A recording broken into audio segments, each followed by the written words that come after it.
It has long been said that Prince Andrew, the second son of the late Queen Elizabeth II and Prince Philip, was Her Majesty's favourite. He was born almost 10 years into her reign, at a time when the monarch could dedicate more time to her growing family, rather than focusing solely on her role as sovereign. A new ITV documentary, titled The Real Crown, Inside the House of Windsor, explored the Queen's relationship with the Duke of York, describing it as particularly close and noting her continued support of Andrew despite the controversy that surrounded him. Get the latest royal news straight to your phone by joining our WhatsApp community. The final episode of ITV's recent documentary delved into the roles of royal heirs and spares, focusing particularly on Prince William and his brother Prince Harry, King Charles III and Prince Andrew, and the pivotal role the late Queen Elizabeth II played in managing the doomed dynamic. In 2015, cracks in the royal family's public image were beginning to show as its foundations were rocked by allegations against the Duke of York. Virginia Roberts Giuffre brought a defamation case against Jeffrey Epstein and Ghislaine Maxwell, alleging the pair had sex trafficked her starting in 2000 and that Epstein had forced her to have sex with Prince Andrew in 2001 when she was 17. However, the allegation was thrown out and struck from the record by a judge, who declared it was immaterial and impertinent to the central claim in the case at the time. Royal family live. Exiled Harry will lean on Eugenie at coronation. In Meghan's absence, Prince Harry could rely on his cousins Princess Eugenie and Zara Tindall for support during the coronation as he prepares to go to the event solo.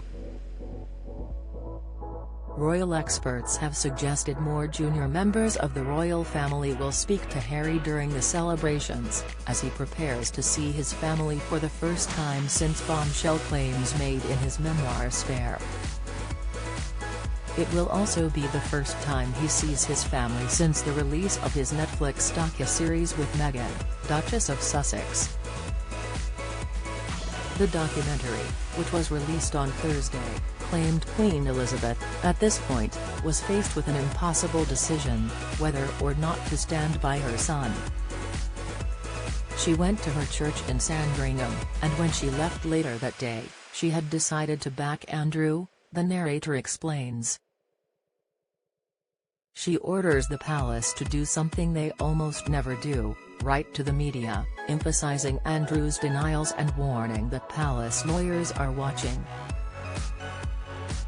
It is emphatically denied that the Duke of York had any form of sexual contact or relationship with Virginia Roberts, the Buckingham Palace statement read.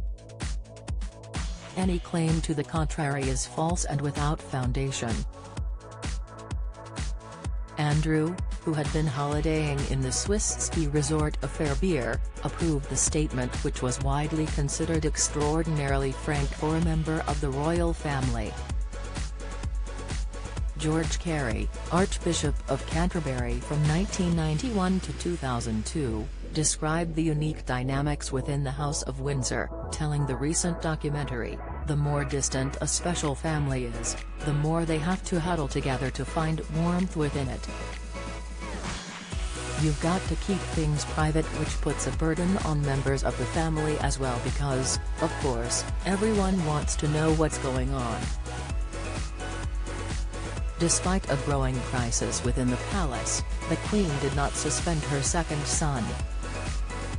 Instead, he was sent to represent the monarch at the World Economic Forum, which took place in Davos Klosters, Switzerland, that January. Don't miss. Poll: do you think the king should pay for the coronation? Poll: riot police called to manage Grace Kelly's overwhelming wedding. Insight: Mountbatten at center of mysterious MI6 death hidden for 100 years. Latest: in fact, Andrew continued in his royal role until 2019, when court documents from the 2015 defamation were unsealed, making Ms. Giuffre's allegations against Andrew public. After a disastrous interview on BBC's Newsnight, the Duke stepped down from his royal position. It has become clear to me over the last few days that the circumstances relating to my former association with Jeffrey Epstein has become a major disruption to my family's work and the valuable work going on in the many organizations and charities that I am proud to support, Andrew said in a statement. But, as the documentary pointed out, the story was not going away. In 2021, Ms. Giuffre filed a lawsuit against Andrew accusing him of sexual assault, and in January 2022, a judge denied the Duke of York's request to dismiss the case. Having held on to his military honors and royal patronages and continued using his HRH title, thus far, the Queen made her final self-sacrifice by relinquishing her favourite son of the titles.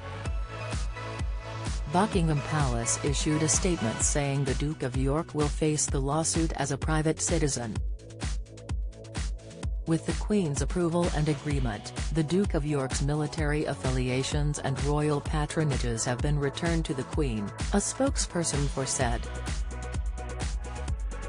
The Duke of York will continue not to undertake any public duties and is defending this case as a private citizen. In February 2022, Andrew reached an out-of-court settlement with Ms. Giuffre.